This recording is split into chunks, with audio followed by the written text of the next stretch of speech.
The Triathlon Show 301.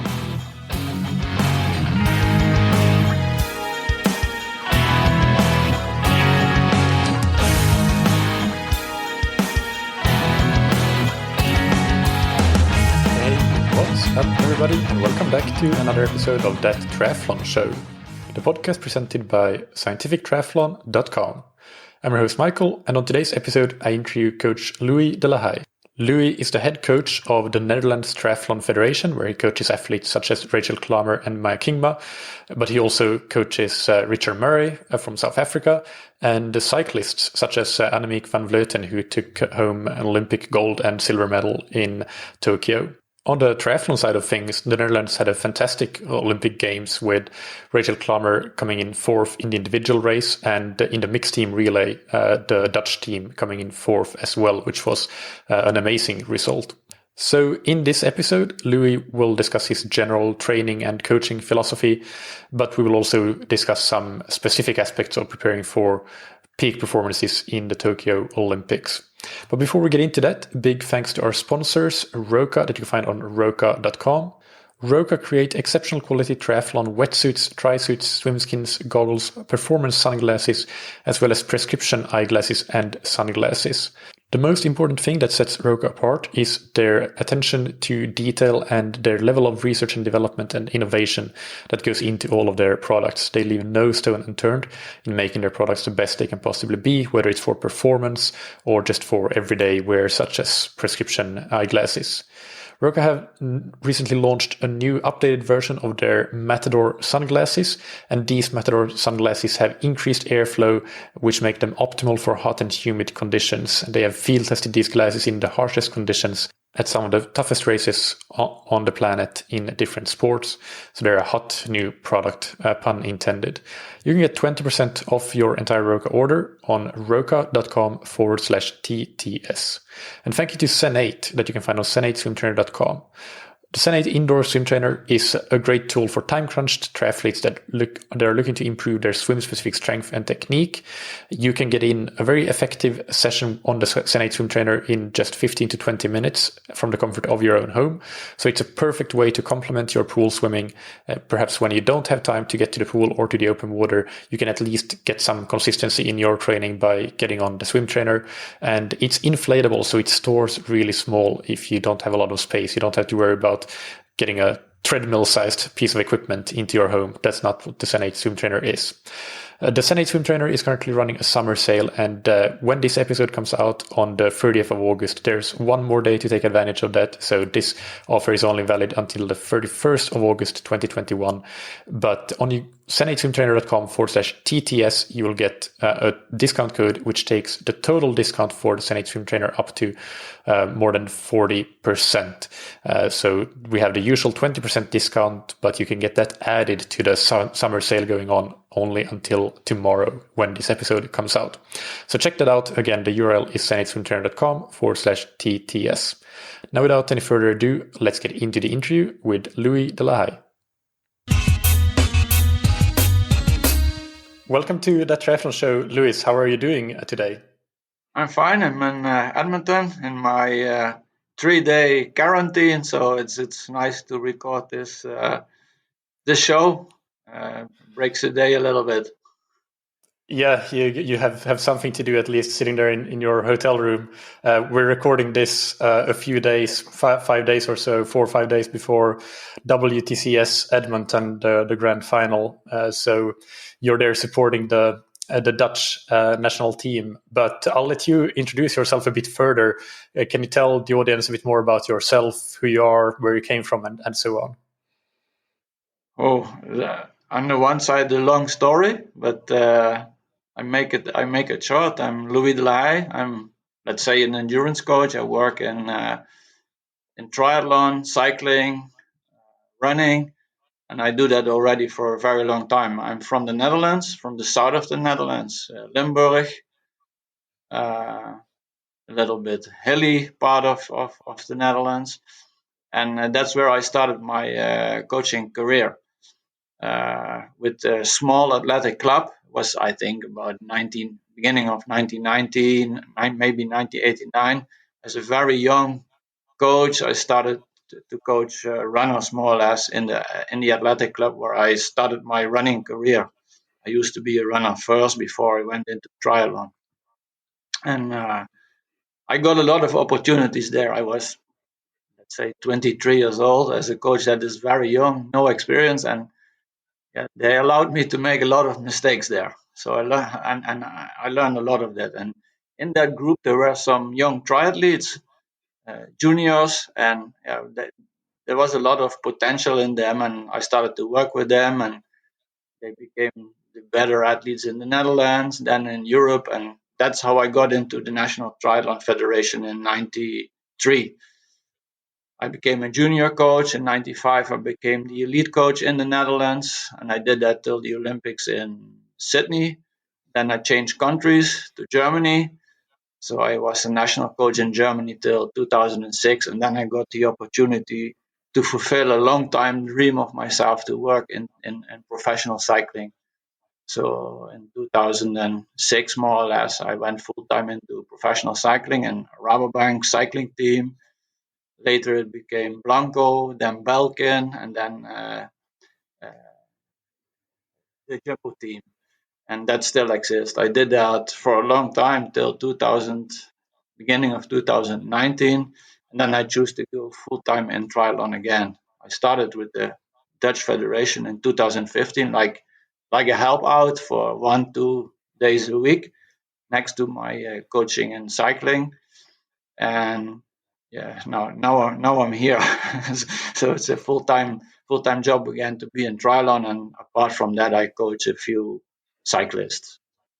Yeah, well, in triathlon, the Netherlands had some amazing results in the Olympics, placing fourth in the mixed team relay, and Rachel Klamer took fourth in the women's individual race. So that was fantastic. And also, one of the cyclists you coach, Annemiek van Vleuten, took gold.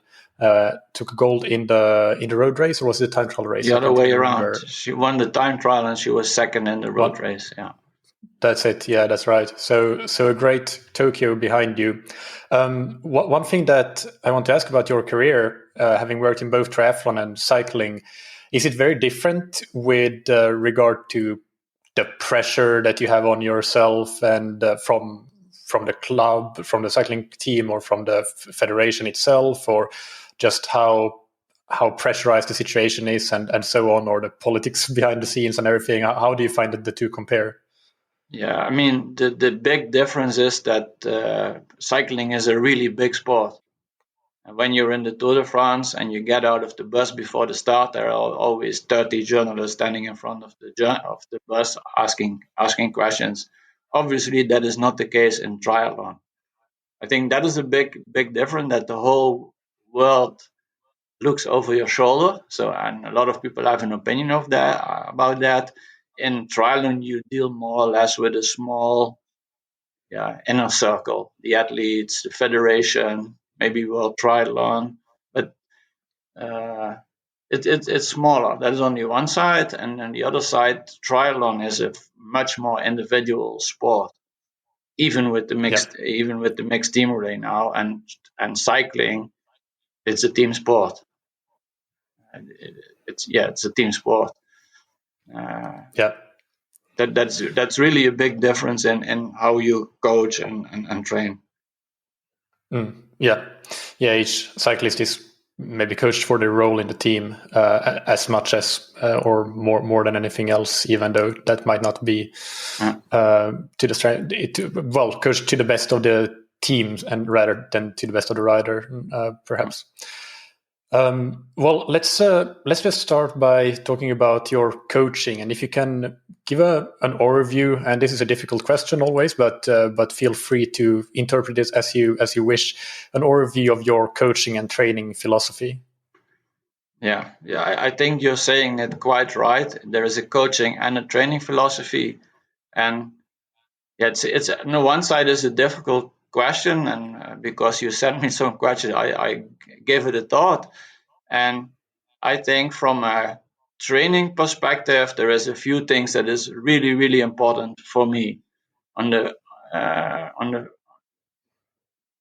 think, I mean, it's a popular word nowadays, but I see myself as a holistic trainer, which means that I take a lot of things and I try to bring it together. I'm not only looking about from a speed side or a strength side or a metabolic side or whatever. I try to make it,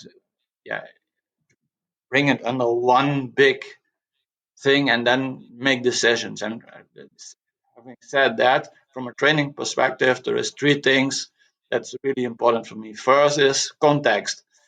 It's quite easy to make a training program and training peaks and put down, let's say, 1 hour run, but the context has a big influence on what that 1 hour run does. Is the 1 hour run at 16 degrees or 30 degrees?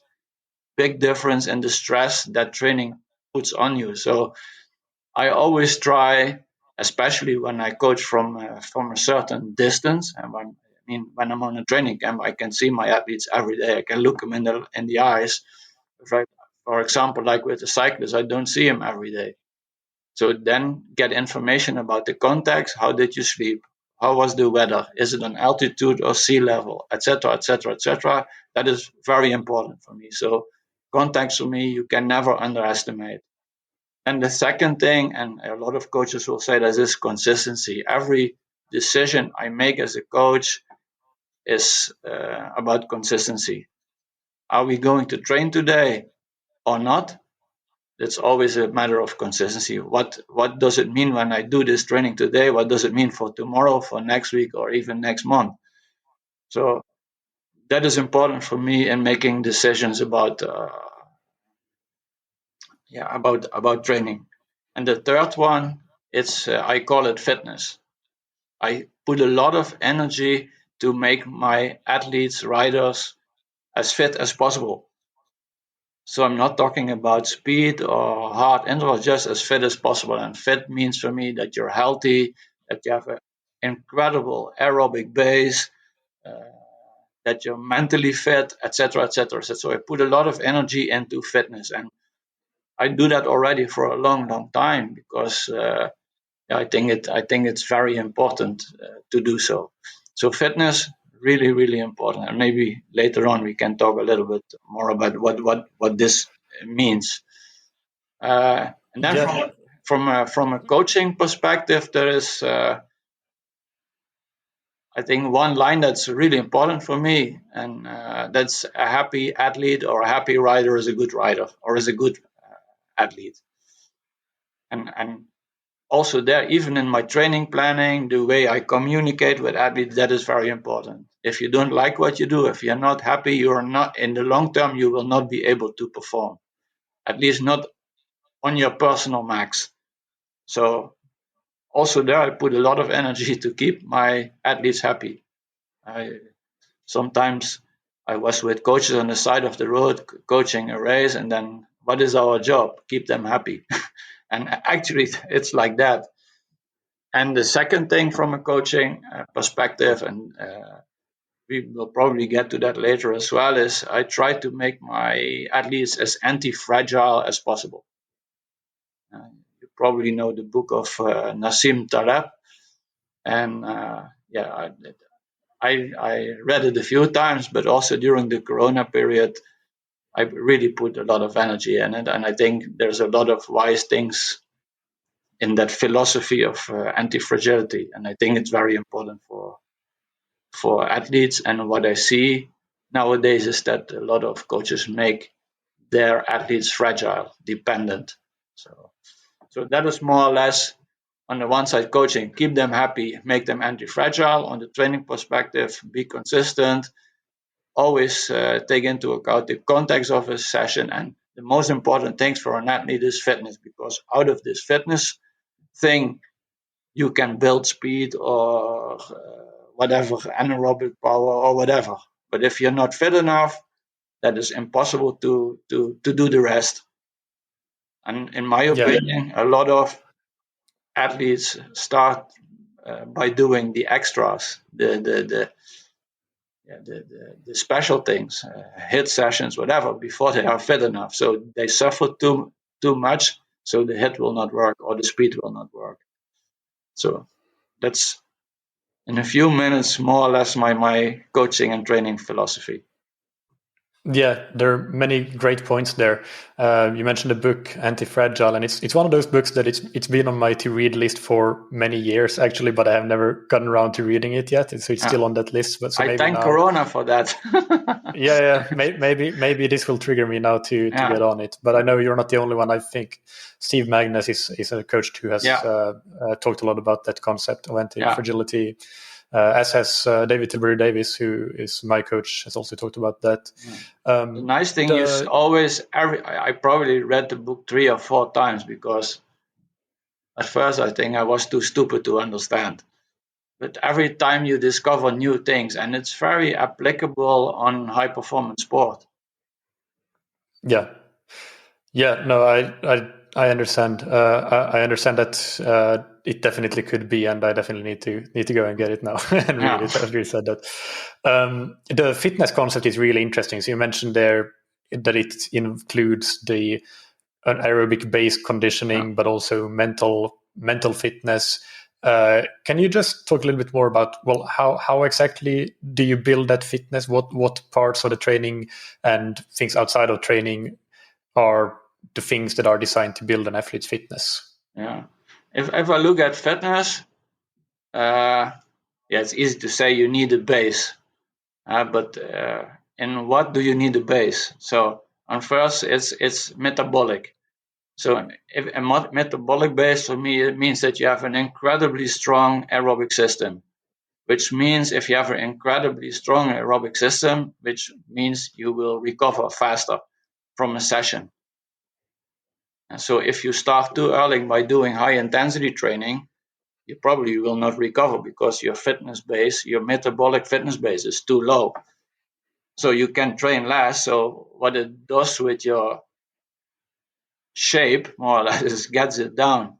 And you can do as much high intensity training or speed work as you want. If you don't have the base to do it, you do not recover, and it doesn't make you better. So that's why I say you cannot not underestimate the aerobic system in this fitness concept, more or less. The second thing, so that was metabolic. The second thing I think is you need also fitness in your neuromuscular system. Get strong and get fast.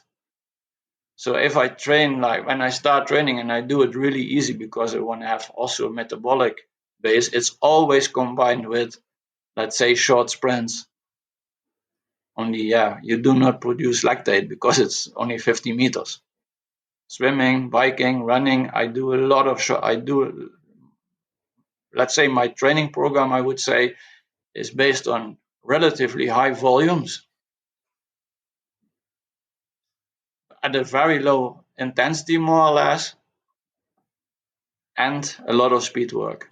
I want to have also neuromuscular fitness. So first we had the metabolic, then we have the neuromuscular fitness.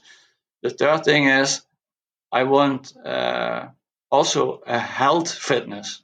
So your immune system must be also at its peak. And how do you keep your immune system at your peak?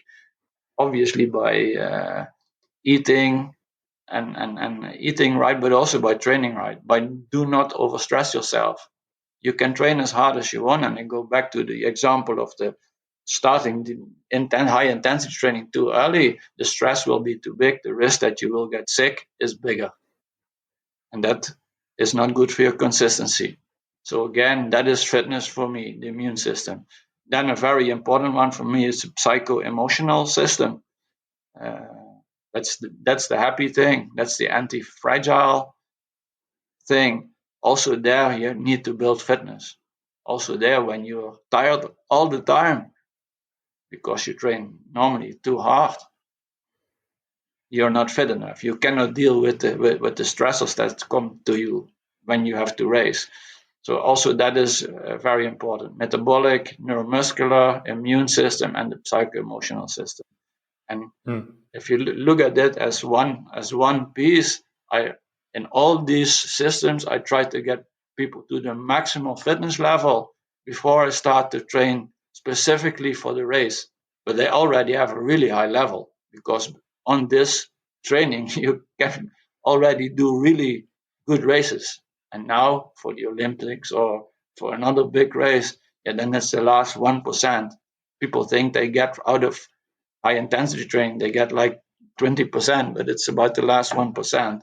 So that's why I focus so much on this fitness thing. Yeah.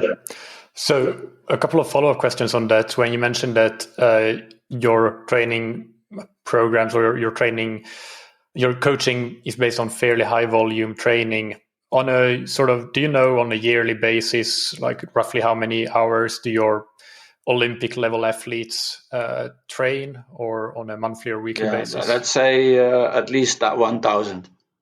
Yeah. It's not as much as like Christian Blumenfeld, for example. I think he brought that to another level, but it's quite a lot. And it's also important, where does your athlete come from?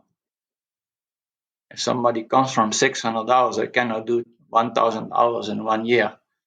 I have to build it up, but also there you need consistency. You see a lot of athletes who get, let's say, injured, so they try to build up but do it too fast. They get injured, go back. So for years and years and years in a row, they train like 700 hours, not because they do not want to train more, but because it's impossible.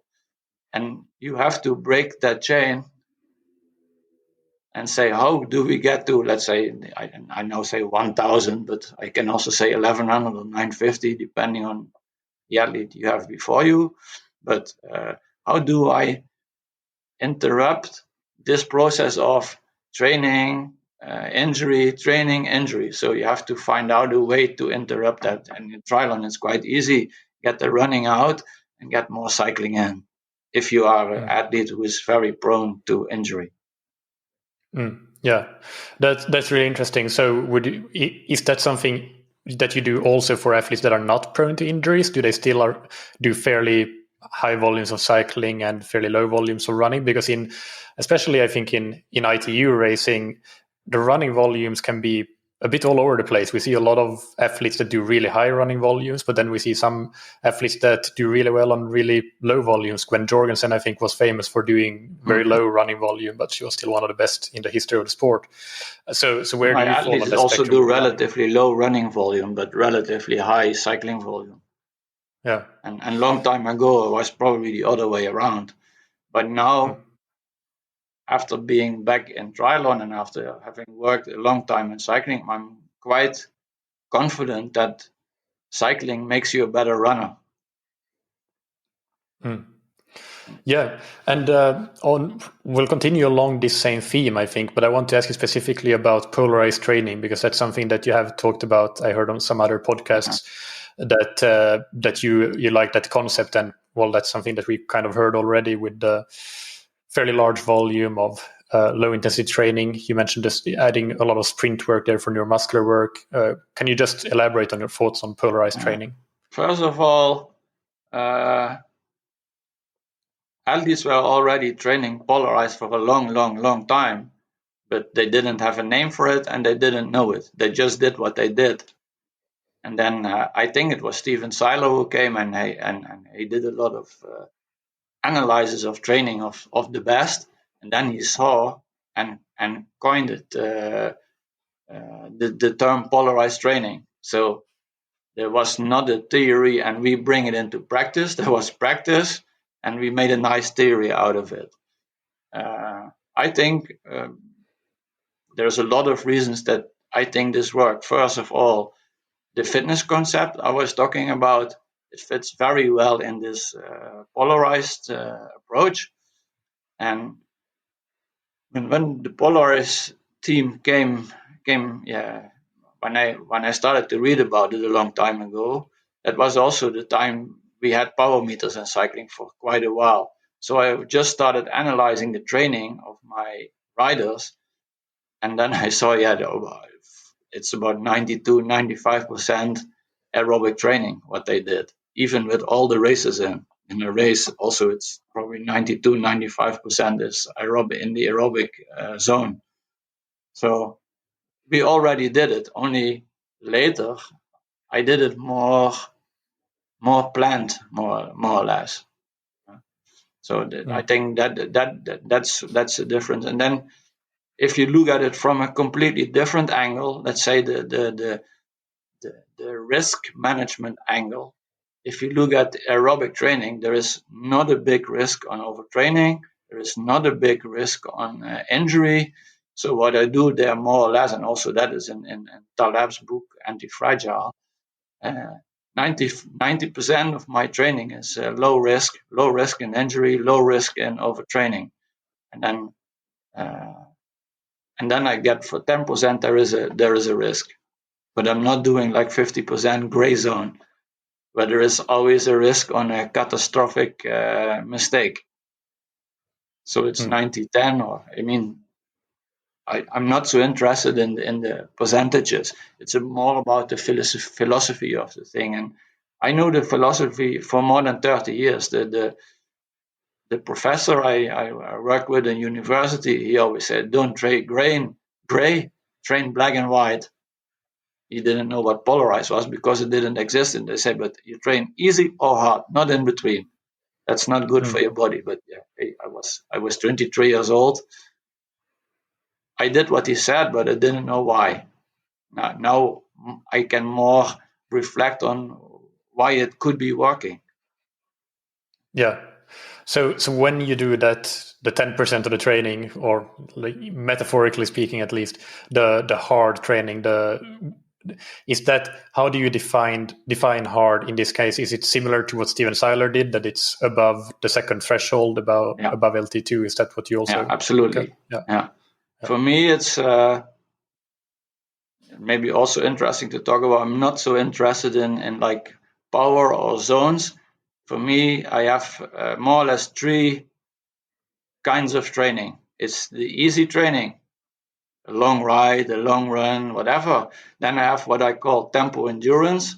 That's more or less like marathon pace in running, or let's say Ironman pace in biking. I do that a lot. That's block training. And I do HIIT. That's just as fast as you can. I'm not interested in how much power you do. In my training programs, you will never find the power value. Never. I just tell them, you do 4x8 minus as fast as you can. But the last one has to be as fast as the first one.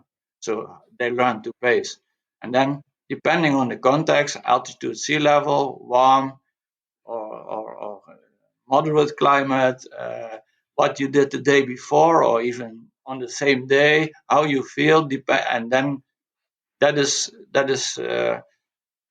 making your power. And that is what I see afterwards. And then I analyze the training. Then the numbers get interesting, but never before. Yeah. No, that's really interesting, the prescription of how you prescribe the sessions. And again, it's something that a great podcast that I link to in the show notes with Brad Beer, who I can't remember what the Physical Performance Show is the name of his podcast. You were on that, and I'll link to that because you talked about that concept there as well. And it makes perfect sense, and it helps the athlete as well kind of train the way they race, because in the race, especially in draft legal racing, you can't really, you don't pace to power, you pace according to or you go the way the race dynamics go, and you just need to ask yourself, can I follow this attack? Or exactly. And the answer is yes. I cannot tell you in, let's say, a half Ironman or Olympic distance race, you have to do it on this and this power. I can say about this and this power, but not exactly. So it's very important that you get a feel for what you can get away with. Yeah. And that's really important. And in my philosophy, I don't help you by giving you exact numbers. I want you to make mistakes, because when you do the 4x8 and you go too fast, you blow up. But that's what I call a good mistake. You probably learn from them. So when you do it next time, maybe you're a little bit scared, so you go too easy, and then the last one will be much higher power. And like making these good mistakes, you get always closer to the goal. That is, if you have to go 20 kilometers or 80 kilometers or whatever as fast as possible, that there is nothing in the tank when you cross the finish line. That's what time trialing about. That's what pacing in the run is about. And triathlon or cycling are sports where this is very important. that you get a feel for where you can get away with. And I think you can only learn that by doing. Yeah. And one question that always comes up is when we discuss things like polarized training is it, how applicable is it for, let's say, amateur athletes that train at half or less of the training volume than professionals do? Let's say they train 8 to 10 hours, and also if they're training for, let's say, half or full distance triathlon rather than draft legal triathlon, which is very different in terms of the, let's say, the power profile on the bike in particular, compared to non-draft triathlons. Do you still think that the concept has a place for amateurs, or what would you say absolutely. there? I absolutely think so. But if you train less, you have to be maybe a little bit more creative. Then it's harder to get like the 90 or 10%. But I still think, I said in the fitness concept, for me, it's very important to have a very strong aerobic system, but you also need the other side. Only, let's say, maybe the professional will do one session a week, a really hard session a week on the bike. Maybe you do a quarter of such a session. That's easy. If you do like two, let's say the recreational athlete does 2 bike sessions a week, it's also possible to do in one of those 2 sessions some kind of interval, but not do it like an hour intervals, but maybe just 15 minutes. Yeah, got it. And then moving on to another topic is, similar topic again is, we have talked recently about muscle fiber typology on the podcast. I had an interview with Phil Bellinger on that topic, and that's something that you have also talked about previously with different athlete phenotypes, calling them aerobic, anaerobic, and mixed phenotypes. And can you explain how you train them or coach them differently based on that phenotype? Yeah, I have some athletes, cyclists, who are more, let's say, in the direction of the faster phenotype. Then you're not a sprinter, but for endurance athletes, you are fast. And for them, it's even more polarized. The aerobic component, and then especially this tempo endurance training I just talked before, the marathon pace, Ironman pace, that will consist a big part of your training. But the really high intensity part, I wait as long as possible, maybe even till 2.5 weeks before your big race, and do it 1 or 2 times and ready is. So that is the big difference between the real endurance type. And then if you look at the Olympic distance triathlon, at least I see both types, the extreme endurance types and even the faster type, who also build muscle easily when they do like strength training, who just have to look at the track to be fast. Yeah, okay, then that's for me an opportunity to do more aerobic training. And what I almost always see is that they do not lose much of their speed if you go towards the aerobic component. If you look at the other side, the aerobic type, they build aerobic fitness very easily. So there we have to do maybe a little bit more, but also not more than the 10% we were talking about of high intensity training. Only I start earlier with them. Maybe I do it with them all year round and give them a high intensity training once in a while. But with the faster type, I wait very, very long. So that's the 2 extreme direction. Then you have to mix. I have a lot of them. I do a little bit of both. Yeah. How do you profile athletes? How do you figure out what they are? Is it just looking at their files from races, their results in races, or do you have any specific workout field tests that you do, or anything, or a mix of different? No, I do not have a specific test, but I look at a lot of different things. First of all, what do they do on under distance? And what do they do on a 100-meter swim? Or on a 1500-meter run or on a short time trial. I mean, that gives you already a lot of information. Then second, if they start training and you do a fast set with them, how fast is it? How do they recover, etc.? That also gives you a lot of information. Then the third thing is, I worked with a Dutch company and University of Maastricht on DNA analysis.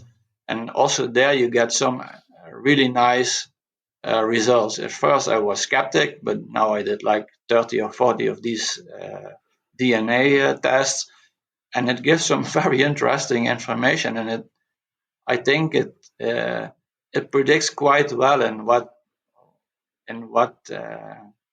corner you are, more the speed corner or more the aerobic corner, without overestimating it. So, and also the character of the athlete is very important for me to decide in which direction they go. And then what I did from the beginning of my trainer career is I did a lot of lactate testing. That's probably the only testing, the real testing I do. And then you have people who build lactate very easily, and you have people who go all out and still do not build. Also, that is information for me. So all these things together, you decide to go a little bit more to the left or to the right, and fast or slow training. Yeah, makes sense. And speaking of the lactate testing, I meant to ask about the tempo endurance training that you prescribe. Is that around LT1? Is it slightly below, slightly above? What is it? Yeah, it's about, you would say, LT1. Okay. But also there, I did a lot of lactate testing when I was in the beginning, when I was a running coach, because I didn't know anything. And lactate testing was quite new, so it was also gathering information. And then you start to see things. First of all, for me, there is only one threshold. That's the first one. The second one doesn't exist for me because you cannot see it. And the professor I was talking about, Eugène Janssen, he said, what is typical for a threshold?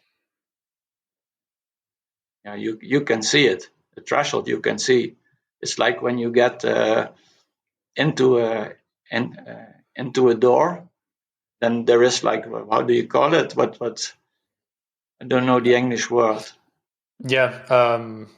Yeah, I don't know either, but yeah, but okay. Yeah. You can see it. Yeah. And if you don't lift your feet, you crash more or less. Yeah. If you don't see it, it isn't there. There is no threshold. So the second threshold, the anaerobic threshold, or whatever you call it, for me, it's not interesting. Yeah. It's a point on a curve. But the first one, that is what I saw. Almost always the level of the athlete has to do with how high the first threshold is. And for me, I define it as how long can you be stable, how long can you be low. And the end, the first point where it starts, let's say where lactate starts to rise, that is for me the aerobic threshold, or LT1 or whatever. And that is also the point where I do this tempo endurance training. Yeah. Now let's discuss a little bit around the training and the preparations that you did for Tokyo with the Dutch triathletes. So first, I just want to, and it can also be generally about your view on things like tapering. So that's the first topic. How was the taper? How did you think about tapering into the games? Okay, these were very special games. We already knew that, let's say 5 years ago, that it would be very special games. So where you start without even talking about Corona that came into it now, but and which had a big influence on the taper. You start to analyze what is needed for these Olympic Games. So first of all, you need to know the course. So we analyzed the course, and although it's a flat course, we saw from the pre-Olympic race that it's a hard bike course with all the corners, etc., etc. So we knew the biking would be important. So, and we saw also because of the climate that the running was not really fast. So again, we come back to fitness. In my opinion, my analysis was that the Olympic Games would be won by the fittest athlete. I think now in hindsight, I think the two fittest athlete, men and women, won. And so we didn't focus on being really fast over 10K or to do a really fast time trial to be as fit as possible. I mean, that's the course and the fitness you need to deal with it. The second thing is that it is the climate. It could be incredibly hot in Tokyo, so we put a lot of effort in how do I deal with that, and that's from 2 points of view. One, to a physical point of view, how do you deal with heat? Okay, we did a lot of climate room training. We went to hot environments already in the beginning of the year in Namibia. We did a lot of research in, let's say, pre-cooling and cooling, etc., etc., etc. And the second part is also the mental thing. If you get into these circumstances for the first time and you feel shit, so you have to deal with it. I know from the pre-Olympic race, I felt so tired when I was on the pontoon. I felt shit, etc. Not even about the heat, but about the warm water, etc., etc. So you have to be prepared for that also mentally, mental fitness. So we focused on these aspects, and then there is the time difference. So there's a lot of things coming together in a race, like the Olympic distance in Tokyo. Yeah. And then Corona came, so it got postponed for 1 year. In the end, for triathlon, I was really happy with that because of the special circumstances in our team. We needed 1 more year. Maya, because she was still young and full in development, and Rachel, because of some personal things, she needed 1 more year. And the boys also could use one. So I was happy with the extra year. But the Corona situation, we know when we get to Tokyo, we will be limited in what we train, limited how we move, etc., etc., etc. So from a let's say tapering point of view, probably we would have gone earlier to Tokyo if there wouldn't have been Corona. But now we said, okay, we go 8 days. The hours of time difference before the first race. Before, in our case, it was the women's race. So otherwise, we would have gone early because we thought we need more time to adapt to the heat. But we were not allowed to train a lot. So what we did is we trained till the day before we went to Tokyo, and then we took off. We just keep busy over there and took our time to adapt to the heat because that was the extra factor. If you train like normal, the stressor would be too big and the time difference and the heat and the training. I'm curious about the volume that you train in those last, let's say, 2 weeks before the games. So probably before the last 2 weeks, you were training between 20 to 25 hours per week or something, I would guess. But in those last two weeks, roughly how much did volume decrease? Yeah, I think the week, like let's say the last week we didn't do a lot. Let's say 15 hours max. But the week before we did like 22, 23. Okay, yeah. And then the accent was on the first part of the week, because later in the week, I think we traveled on Monday. So till Sunday, we trained like normal. But Saturday, Sunday, I took already a little bit out because I don't want them to get too tired into the plane, because also that is, again, a stressor. But the first part of the week was hard. Yeah. And as you said, for you, the first race was the women's race. So your men did not race in the individual race, only in the mixed team relay. But and that's an interesting. Well, you mentioned there that you thought that because of the course, the conditions, the fittest athlete would win. But then you also had the mixed team relay, which is a much shorter race for each individual. It's 20 to 23 minutes or so. So do you still think that the same applies even for a short 23-minute, 21-minute race, that you still need? No, that's different. And I mean, for Rachel and Maya, the individual race was what we focus on, and they have such high level that I knew they're going to be also okay for the team relay. For Marco and Jorik, they train much already towards the Olympics, because we knew they're only going to do the mixed team relay more specific towards the team relay. But also that consisted of like a really good base block on altitude. We didn't train too hard over there. Extremely polarized, and then we came home, and then we used the altitude to do some specific work. Break sessions, Marco ran a 3K all out, really specific things. And then they got there. They were like almost 2 weeks before the race over there, 12 days. So they still could train a little bit in Tokyo, and they did. So they first adapted to the heat, and we gave 1 or 2 specific sessions, not too long, but in intensity it was high. And then we tapered again towards the mixed team relay. And I think they were really fresh in the race, and well, these boys were incredible. They did very well. They did, yeah. You must be realistic. They are not world class in the individual race. You can look at the ranking, you can look at their results, but what they did in the mixed team relay was amazing. Yeah, no, it was an amazing race from everybody on the team. It was really, I really enjoyed seeing your team performance there. It was one of the highlights of a great event, really great event. What do you think, speaking of the mixed team relay, over the next 1 or 2 Olympic cycles, do you think that we will start to see some athletes getting more and more specialized towards mixed team relay, or do you still think that most athletes will, the strongest athletes or the Olympic distance will be the strongest or mixed team relay, and we will see a strong overlap? What's your take on that?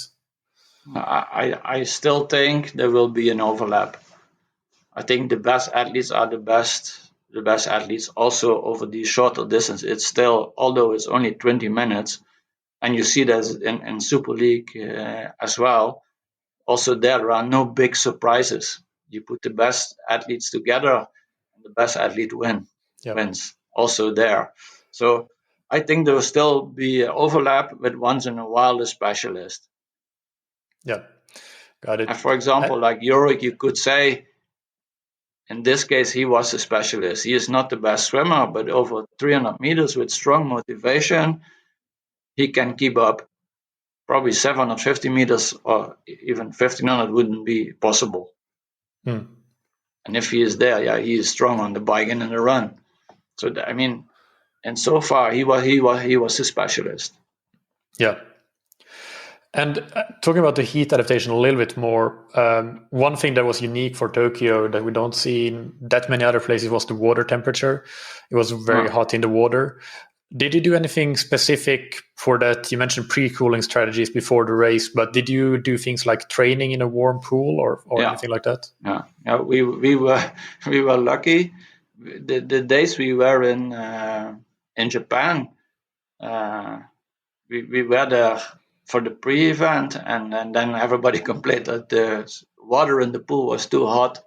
And now we were happy that it was too hot, because we reframed it towards, hey, this is specific. This is what we need. You need to be prepared for hot water. So, and I don't think you need a lot of sessions for that. I think we did 4, maybe maximum 5 sessions. But we trained in the hot water. Yeah. And even at home, one of the girls, she trains in how do you call it? Like it's an endless pool. It's a 50-meter pool, but it's almost like an aqua fitness temperature center. What about when you did the heat chamber work and the heat adaptation there already at home? How do you take that extra stress into account in the rest of the athletes' training? Do you do the low intensity work in the heat chamber, or do you sometimes do specific work? And then how do you think about recovery from those sessions? We decided to do and in cycling, but also in the triathlon, to do only low intensity work in the heat chamber. And we did it. We did the heat chamber in Formeux on altitude. So there you have and the heat chamber and the altitude and all the training, etc. So yeah, you have to be careful with that. And I mean, the big advantage there is, as a coach, you are there all the time. You can look them in the eyes and decide, hey, this is okay or this is not. This is not okay.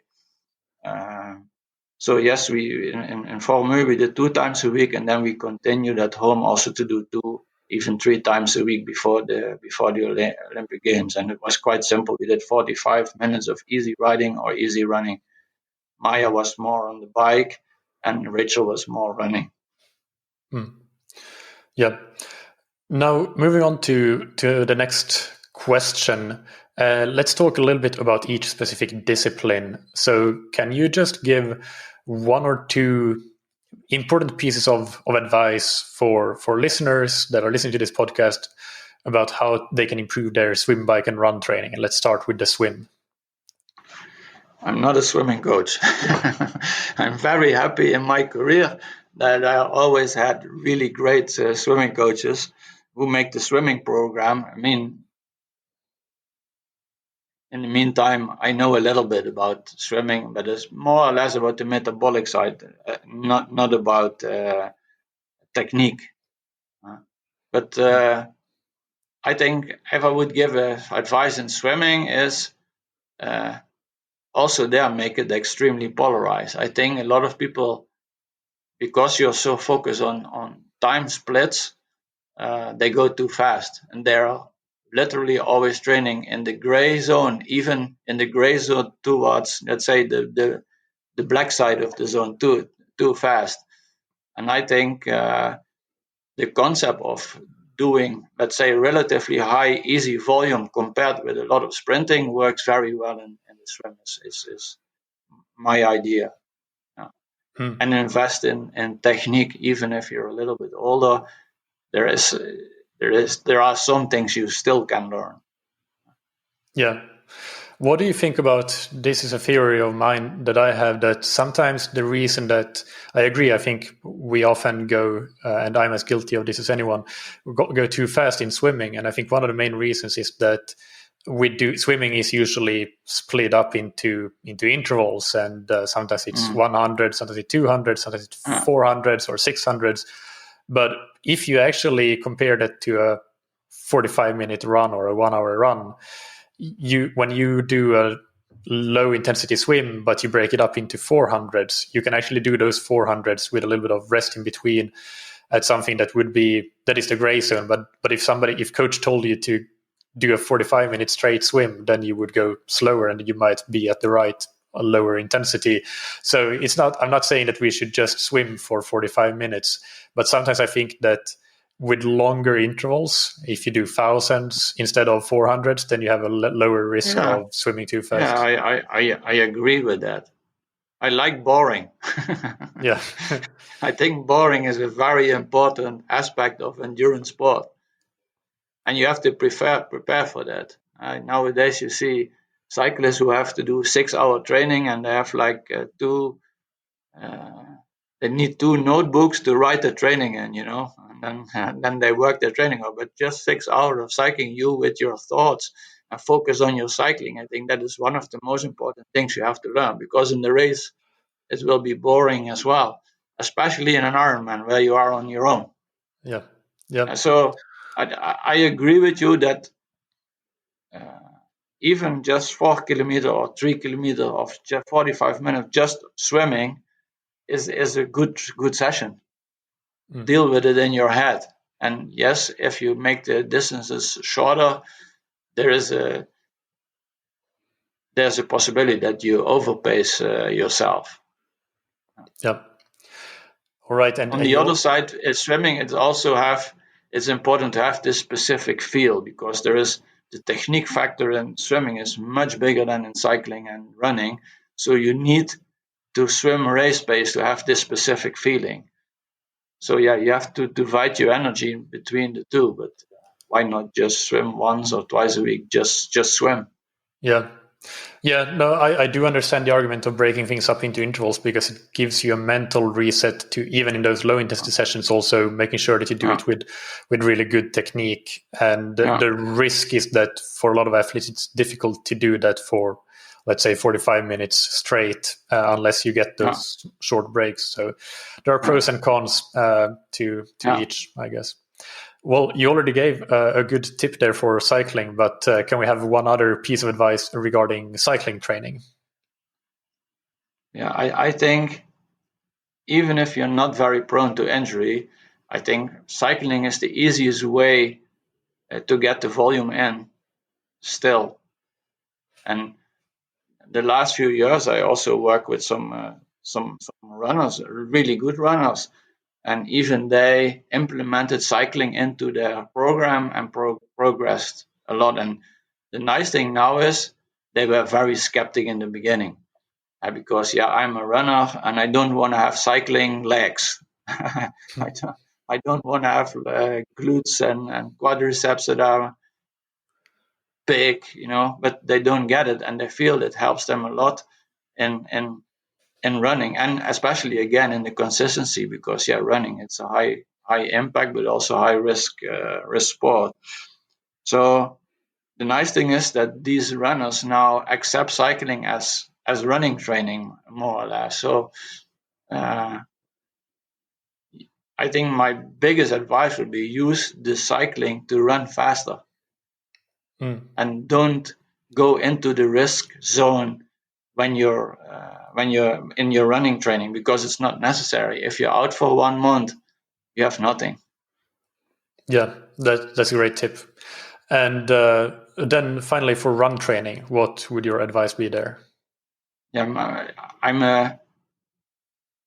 I think in running, technique is again a little bit more important than in cycling, obviously. And I like, I say it's a sprint, but it's not a sprint. But you can say like 8x50 on, let's say, 1500 or 3000 meter pace. That's not sprinting, but it's controlled fast running where you can really focus on your technique. I don't believe in all these running drills, for example, but I believe in fast running where you find a technique that is suitable for your body, for your biomechanics. And I think that works for Olympic distance, but also for long distance. And it doesn't cost you anything extra. You don't make more lactate. You just focus yourself inside your endurance training on also the neuromuscular part. And like I said in the beginning, for me, that is very important. So build these sprints in. How often should you do that? How often do you do those types of sprints? I mean, if you're running like 4 times a week, I would do that 2 times. It's for free. For me, it's for free. It's not an extra risk factor, not even an injury risk factor, because you're not sprinting all out. No, you're going. It's fast running, more or less, over 50 meters. Yeah. Do you always do them on the flat, or do you sometimes do more like hill sprints? That's very interesting. I do like 3 ways. I do them on the flat, I do them uphill, I do them downhill. Or I do only a piece downhill to get easy speed in and then continue on the flat. You can make all kinds of variation depending on what kind of runner you have before you. If you, for example, have somebody in triathlon, you see a lot of runners who run at a very low stride frequency. I don't think that's very efficient in triathlon because you need a lot of strength for that. Now, for them, maybe downhill running with focus on stride frequency is easier. If you have the typical high frequency runner, maybe you can do a little bit more uphill running. And in the past, I even did the hit sessions in running, not on the track, but on, it's a Slingerberg. I live there as a 1K climb of 5%. I live more or less on the top, and we just did 6 by 1,000 on that climb, uphill running. And these guys never ran faster than, let's say, 350 on a K, because that was really hard on that climb. But in the race, they ran fast without even have run the 3-minute pace before. Yeah, it's much kinder on the hamstrings, especially to run uphill than to run on the flat. So, but I think very important here to say is that there is not one solution. You have an athlete in front of you, and as a coach, you try to get as much information about this athlete as possible, of technique, how his mentality works, what kind of person he is, the metabolic system, all these things, and then you decide, okay, where are we going to work? And that also is true for the technique part in running, for example. They say, okay, this is what we're going to work with, and then you speak about this with your athlete, and you make a decision. Okay, this is how we're going to do it, and then you're going for your plan. Yeah. But for me, the most interesting thing about coaching and training is that I have somebody in front of me who I maybe even don't know, and then we start somewhere, and to find out the road to getting better, that's a really interesting thing. And there are so many things that play a role, the things we discussed today, that is very interesting. Okay, what decisions am I going to make? Yeah. Yeah, no, those are really great points. And just to on the uphill and downhill and flat sprints or strides, whatever you want to call them, it's really interesting to hear you talk about the stride frequency there as a factor. I hadn't thought about that, but that's definitely an interesting factor to consider. I've been thinking about things like a runner or a triathlete that lacks some speed. I tend to give them more often downhill strides, because then you get that free speed and getting used to getting the neuromuscular system to work at that higher firing rate. And somebody that lacks more strength but has the speed, they might do those uphill. I mean, then you're running with your brain, not with your legs. Your legs can do that, but your brain cannot. Yeah. So you have to help it once in a while. Yeah. All right. And then I want to ask about, for amateur athletes, just general tips, can be anything. Do you have 3 top tips for amateur athletes that are interested in improving their performance? Most important top tip is enjoy what you're doing, because it makes it so much easier. And I mean, that I think we began with that, but that I try to do very specific with also the top athletes. Try to enjoy what you're doing. It makes it so much easier. And I really am convinced that the effect of a training session is bigger when you enjoyed it. So put a lot of energy into that. And I always say, if you don't feel like training, don't go. If you don't feel like training 3 days in a row, there is something wrong. But sometimes it's something you don't know what's going on, but you just don't feel like training. Very good reason not to train. I mean, it has to do with the first point. And the second is, the other tip would be, if you have to decide volume over quality, go for volume, less risk. And I think, especially for a recreational athlete, it brings you much more. Yeah. That was 2. Was there one more tip? Okay. We had enjoy, we had volume, and variation. Bring as much variation in your training as possible. And with variation, I'd also mean different courses, different places. By this, you create like optionality. So you also can perform under different circumstances, which is very important. Also something that makes you anti-fragile. Yeah. It's good to go out even when it's raining on the bike. Not always do the Swift option. Great. And if you could go back in time 10 years, what would you tell yourself? If you want to go back even further, then you can choose that. But I think 10 years is already a long time. So I'm sure you've learned a lot in the last 10 years. I learn almost every day thanks to my athletes and the people surrounding me who ask questions like yourself. I think what I would say is, for a very long time, even 10 years ago, I was very focused on planning. I really like to make a very precise planning, almost a year in front, making what I'm going to do in every week. And I tried to make that specific, as specific as possible. I need that just for myself, probably. And it looked very professional when you have like a planning with all the different aspects you can take into account. But I also know that I never finished the planning like I planned it, never. And so when I look back, I say, hey, be a little bit less strict on the planning part. I still make a planning as a guideline, as a blueprint, but sometimes I don't even look at it anymore. Because every day something happens. Yeah, that's a really good point, and definitely can recognize that myself as well. Yeah.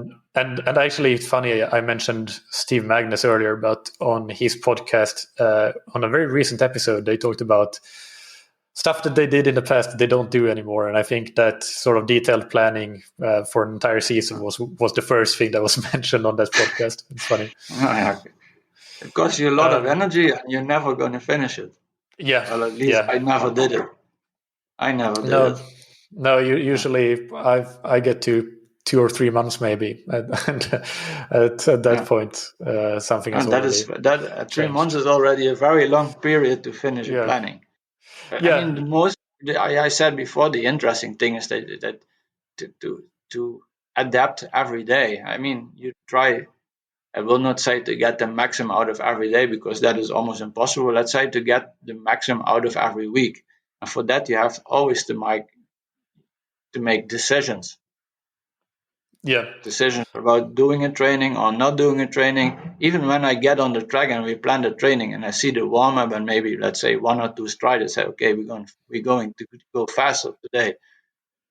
I don't know why I make the decision, but because probably something I see, yeah, but I cannot explain.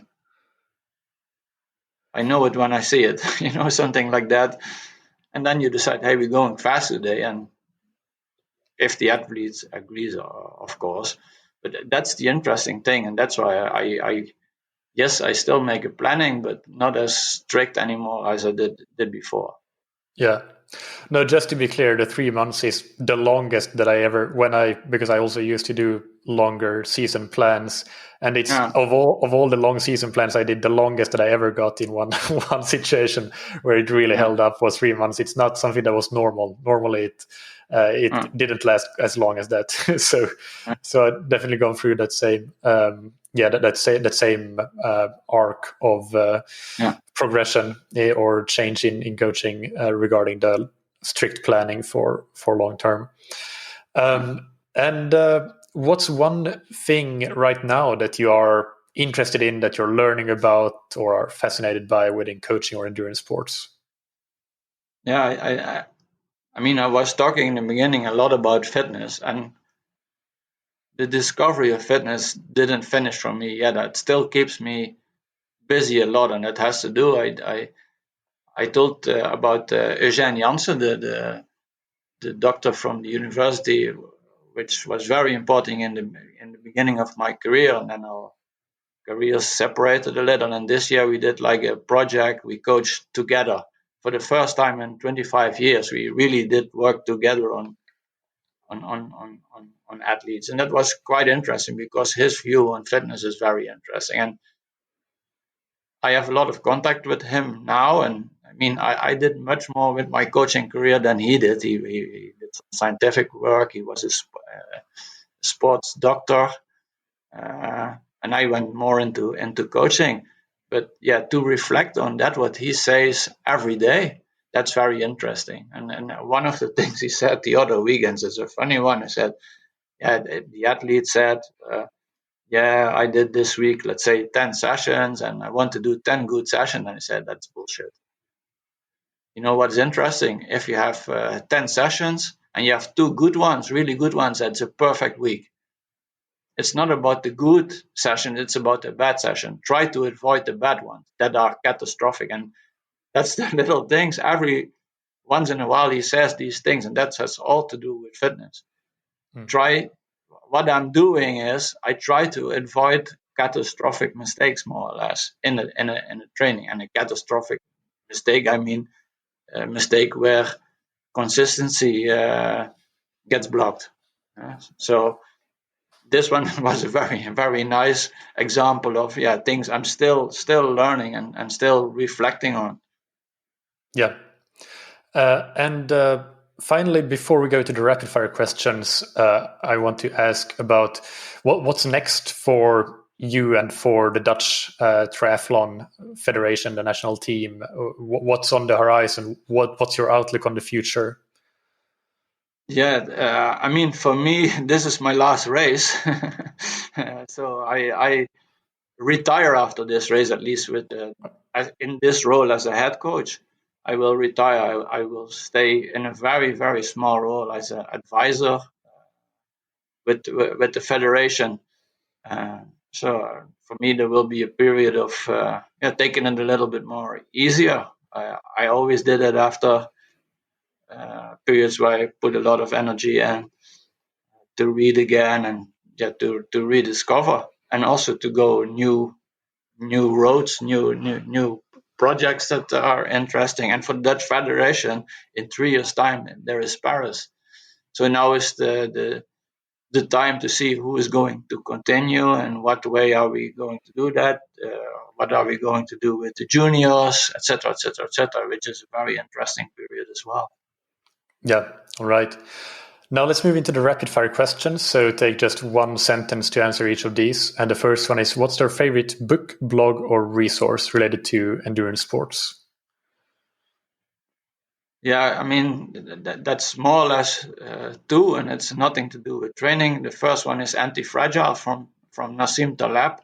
And that's just because he gave me insight in something I maybe already knew, but I saw it now from a different perspective. And the other one is the two books of Steve Magnus and Brad Stolberg. Yeah. Also because it's a slightly different angle. Peak performance and the passion paradox. Yeah, both. Yeah. And what's an important habit that you have benefited from athletically, professionally, or personally? I think curiosity. Great. And who's somebody that you look up to or that has inspired you? Yeah, the guy I was just talking about, Eugene Janssen, because he was saying things 30 years ago which were at that moment sounded stupid, but now it's reality. Yeah. About polarized training, for example. Yeah. At that point in time, we were totally focused on aerobic threshold, and he was just talking about black and white and not gray training. So, and 30 years ago, they laughed with him, and now it's reality. Yeah. And he still inspires me with every phone talk we have. So that's that, and he's 72 by now. Yeah. Well, as you brought that up, actually, one thing that I think is too good to leave out. Again, this is from the Physical Performance podcast interview that you did, but you talked about Richard Murray's 5K time trial that he did during the lockdown period in 2020 during the COVID lockdown, and how he did that on no speed work. So can you just tell the listeners what did he do? How fast did he run his 5K? And what was the training he did leading into that? The training was a lot of volume. I mean, Corona came, we were not able to race, and we said, okay, what we can do now, the Olympics will probably be next year. So what we can do now is lay an aerobic base like we have never had before, and we don't get interrupted by races. So what we do is consistent, in his case, consisted like 25-hour weeks, which is a lot for him because he is not in the really high volume perspective, and because he is the faster type. So that's what we did. So he got really fit. Fitness for him got to a new level. And in the run, we did more or less easy runs, not even really long runs, because we did that on the bike together with the neuromuscular part, a lot of strides, and the tempo endurance thing, marathon pace. For him, it was like 320, 330 pace. That's what we did. And before the 5K, probably did one track session. We didn't do it on the track, we did it in the forest, but one time he went fast. That's it. That's what I said also before. On the maximum fitness, you can already go fast.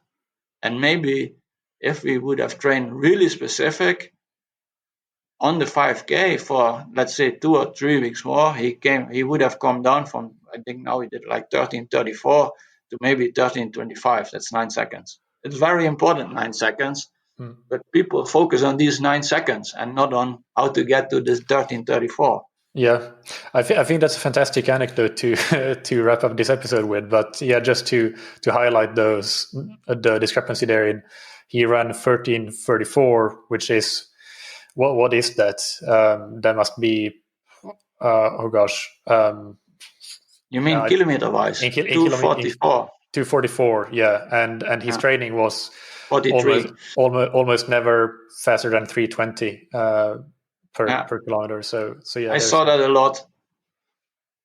Really saw that a lot. Yeah, and I still have discussions with athletes who have,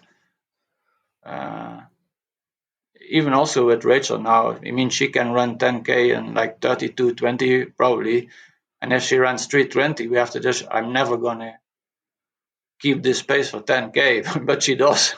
Yeah. Because she is incredibly fit.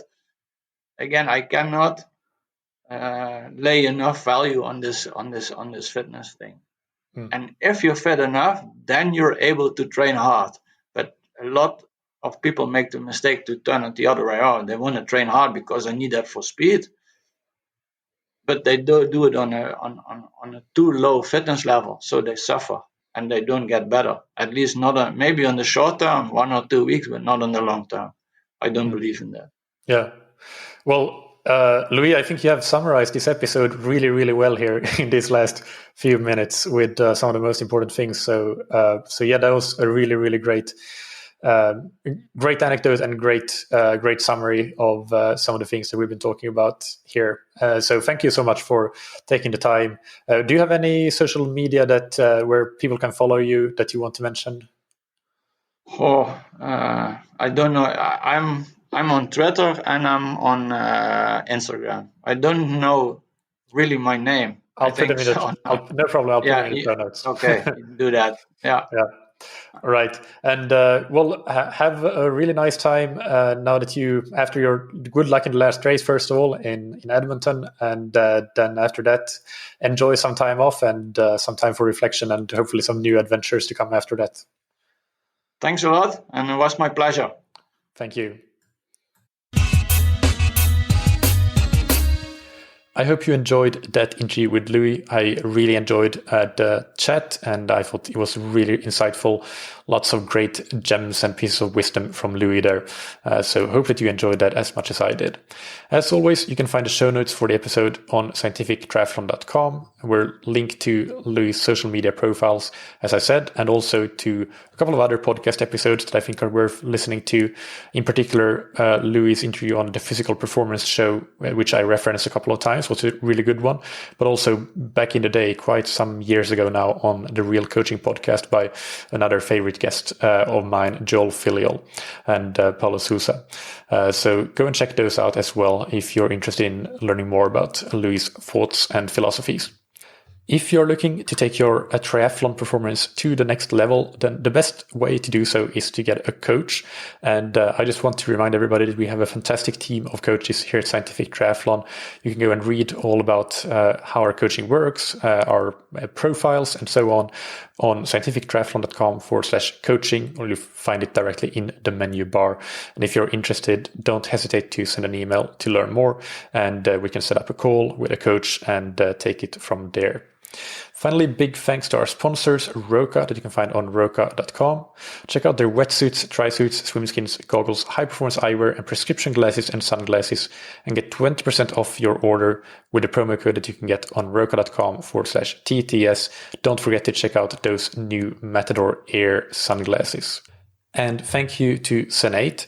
Check out the Senate indoor swim trainer that you can use to improve your technique, power, and stamina, and also to be able to swim or get specific training for swimming in more often, even when you sometimes might not have time to get a full session in at the pool or in the open water. And remember that as this episode goes out on the 30th of August, there's still one more day until tomorrow, the 31st of August of 2021, that you can get more than 40% off the swim trainer when the summer sale ends. And you do that by combining the summer sale automatic discount with the special discount that you can get on senateswimtrainer.com/TTS. Thank you, as always, for listening. Keep training smart. Keep loving triathlon.